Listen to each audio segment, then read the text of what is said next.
Bonsoir à tous, bonsoir à toutes, bienvenue dans CSP Time numéro 29, CSP Time que nous enregistrons depuis mardi avec notre invité Frédéric Weiss, ancien pivot du Limoges CSP, qui nous accompagne avec nos spécialistes basket du Populaire du Centre. J'ai cité Mathieu Marot à ma gauche et Jean-Christophe Bourdin, dernier numéro de ce CSP Time que nous consacrons comme d'habitude au top et au flop de chacun de nos invités. Alors on va commencer justement avec vous, Frédéric, votre top et votre flop. Alors qu'est-ce qui vous a plu durant cette semaine basket ? Alors moi, mon top, je vais le mettre à Sacha Obradović parce que je pense qu'on ne se rend pas compte de l'impact que peut avoir cet entraîneur et de l'aura qu'il peut avoir dans l'Europe entière, voire dans le monde, parce que tout le monde le connaît. C'est un joueur qui a joué partout, qui a des titres incroyable partout où il est passé, qui a été un très bon coach, qui l'année dernière a été le meilleur coach de l'Eurocoupe, qui est quand même la deuxième meilleure compétition européenne, et il est en France. Il est à Monaco et on doit avoir une grande fierté de ça, et personnellement, j'ai une grande fierté qu'il soit là.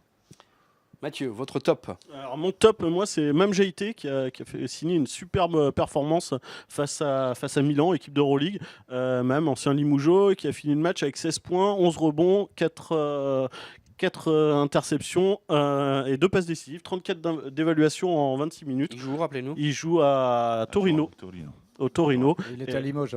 Et il était à Limoges, voilà, donc match face à une équipe d'Euroleague quand même. Et puis c'est pas sa première belle performance là même. Il a l'air de bien s'adapter au championnat italien, donc je suis content pour lui. Jean-Christophe, à vous, votre mon point top, positif. Je vais le donner à Dwight Hardy, l'arrière de Limoges CSP. Il a mis un petit peu de temps à être au niveau où on l'attendait. C'est vrai que ça a duré quelques semaines où on se disait mais c'est pas le joueur qu'on nous avait vendu, et finalement depuis l'arrivée pratiquement de François Perronnet, même si c'était un petit peu et avant, de Jordan Taylor, faut se rappeler qu'ils ont joué ensemble et qu'ils se connaissaient déjà. Oui, je suis d'accord, mais malgré tout quand même depuis plusieurs semaines, c'est quand même il est au niveau où on l'attendait. C'est vraiment un joueur d'impact qui amène beaucoup de choses, notamment au scoring où on l'attendait, et c'était le seul à surnager à Nanterre et à être au niveau, le seul joueur de Limoges qui a été au niveau, donc top Dwight Hardy. Ouais, on va enchaîner avec votre flop. Alors ça va être un double flop pour Alexis Aginsa et Lasvel. Donc Alexis Aginsa qui prouve que c'est un joueur compliqué à gérer.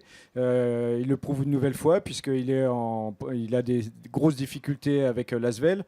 Il s'est engueulé avec son coach, donc ça ne l'a pas fait. Lasvel, quelque part un flop parce qu'ils se sont un peu fourvoyés. Ils ont fait de la course à l'armement et puis au bout du compte, ça leur pète à la gueule un peu.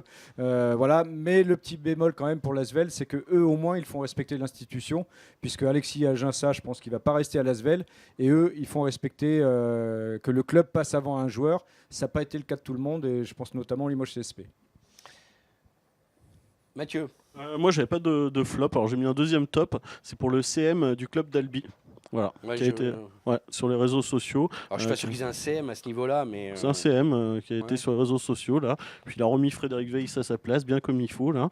Il a fait ce que beaucoup ici aimeraient faire, quoi. Donc félicitations. Mais peut-être que lui a du peut le courage prendre comme un flop aussi. par rapport à ce que tu n'as pas. Sans doute. Sans doute. Alors vous. Moi, mon flop, c'est à la France, à la bureaucratie française. On a la chance, je viens d'en parler dans mon top, d'avoir un grand coach comme Sacha Obradović. On en a eu d'autres qui sont passés, je ne vais pas tous les citer, mais il y en a énormément qui sont passés, qui avaient une carrière, qui avaient un palmarès et qui ne sont pas assez bien pour être français, ou en tous les cas pour être coach français et être sur le banc vraiment tout de suite. Il faut des équivalences.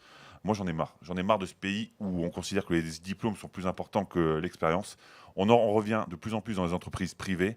J'ai l'impression que dans ce qui est bureaucratique, on n'y en revient pas encore.